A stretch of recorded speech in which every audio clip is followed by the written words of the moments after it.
नमस्कार, आप देख रहे हैं DS4 और ये वो जगह है जहां खबरें बिकती नहीं बोली जाती हैं। जी हां दोस्तों, आज हम आपको दिखाएंगे हर जिला हर क्षेत्र की ताजा तरीन उन बड़ी खबरों को जिनको अक्सर करके ये गोदी मीडिया आपको कभी नहीं दिखाएगा और जिनका लेना देना सीधा आपसे है।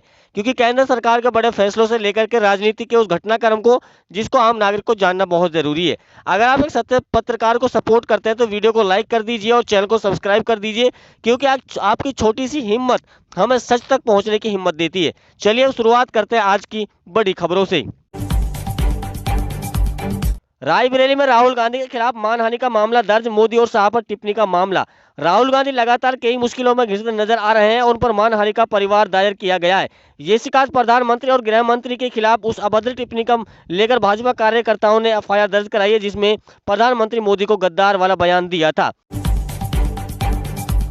अब अगली खबर देखिए, इसमें भी राहुल गांधी की मुश्किलें लगातार बढ़ गई हैं। दोहरी नागरिकता मामले में राहुल गांधी की जो मुश्किलें हाई कोर्ट ने बढ़ा दी हैं, क्योंकि कांग्रेस नेता राहुल गांधी को लेकर हाई कोर्ट इलाहाबाद की लखनऊ पीठ ने बड़ा आदेश दिया है।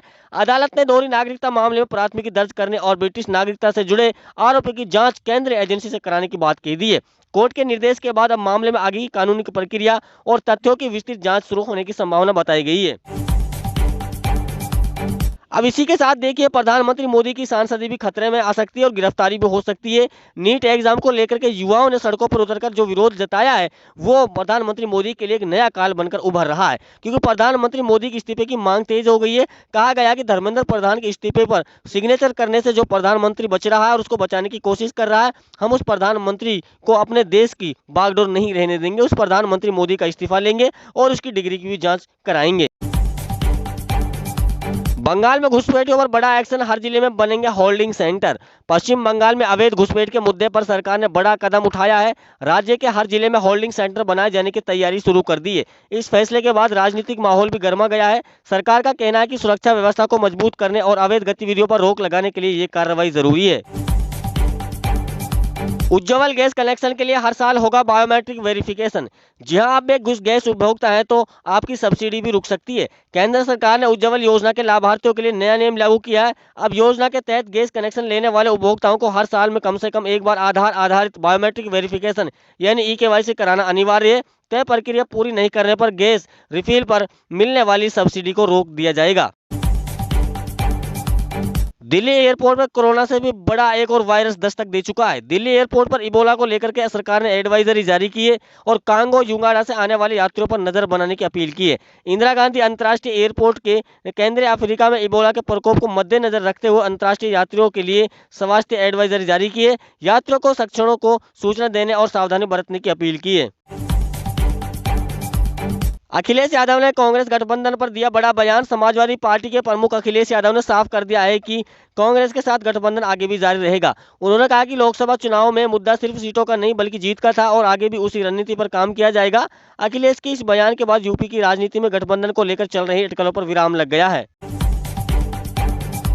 आधार अपडेट की फिर सुविधा फिर बढ़ी।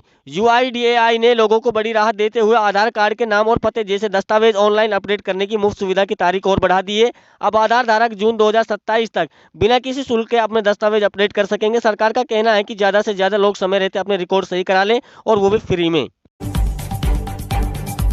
अब इस वक्त सबसे बड़ी खबर निकल कर आ रही है कि असम में दूसरी बार मुख्यमंत्री बने हेमंत बिस्वा शर्मा की लगातार मुश्किलें बढ़ रही हैं। खबर आ रही है कि चुनाव के दौरान हेमंत बिस्वा शर्मा ने एक बयान में कहा था कि हम गोमांस खाने वालों को मना नहीं करते हैं, हम खुद गोमांस खाते हैं और ममता बनर्जी से मेरा कंपटीशन कराइए, मैं उनसे 1 केजी मांस ज्यादा ही खा जाऊंगा। इस बयान के बाद राजनीतिक माहौल गर्म है और लोगों का गुस्सा भी फूटकर सामने आने लगा है।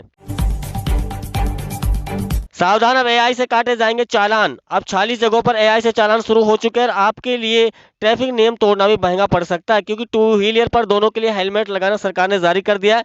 अगर कोई नागरिक सरकारी नियमों के अनुसार ट्रैफिक नियम तोड़ता है तो उसको भारी जुर्माना का भी प्रावधान रखा गया है और उसको भारी जुर्माना लगाना पड़ेगा। अब AI की मदद से चालान काटे जाएंगे। बिहार में जाति देखकर हो रहे एनकाउंटर, महिलाओं की सुरक्षा में सम्राट सरकार फेल। राष्ट्रीय जनता दल RJD के कार्यकारी राष्ट्रीय अध्यक्ष तेजस्वी यादव ने मंगलवार को बिहार की NDA सरकार पर हमला बोला। तेजस्वी यादव ने आरोप लगाया कि राज्य में महिलाओं के खिलाफ अपराध बढ़ रहा है और सरकार कानून व्यवस्था संभालने में फेल साबित हुई है। एनडीए में दरार, पीएम मोदी के खास सहयोगी ने बदला पाला। खबर आ रही है कि केंद्र में पीएम मोदी के सबसे बड़े मददगार आंध्र प्रदेश के मुख्यमंत्री चंद्रबाबू नायडू एक ऐसा फैसला लिया है जिसने सबको चौंका दिया है और बीजेपी के माथे पर चिंता की लकीरें बना दी है। सरकार हमेशा कहती आ रही कि बच्चे कम पैदा करो, लेकिन वहीं चंद्रबाबू नायडू ने पहले बयान दिया था कि ज्यादा बच्चे पैदा करो, तीसरे बच्चे पर हम आपको 30,000 देंगे, लेकिन चौथे बच्चे पर हम आपको 40,000 रुपए देंगे। इस बयान के बाद बीजेपी में तानाशाही ज्यादा दिखाई दे रही है। ईवीएम पर लोगों का भरोसा क्यों नहीं, इसको लेकर के अखिलेश यादव ने कही बड़ी बात। ईवीएम से वोट चोरी होती है, इस पर लोगों की उंगली खड़ी हो रही है। उन्होंने बैलेट से चुनाव कराने की अपील की है। साथ ही उन्होंने कहा कि अगर ये मशीन इतना ही सुरक्षित है तो जिन देशों में इनको बनाया गया है, अगर वही देश इस मशीन से इस्तेमाल नहीं करते हैं, वोट नहीं डलवाते हैं, वहां पर बैलेट पेपर से चुनाव पड़ता है, तो इस मशीन को भारत में बंद कर देना चाहिए।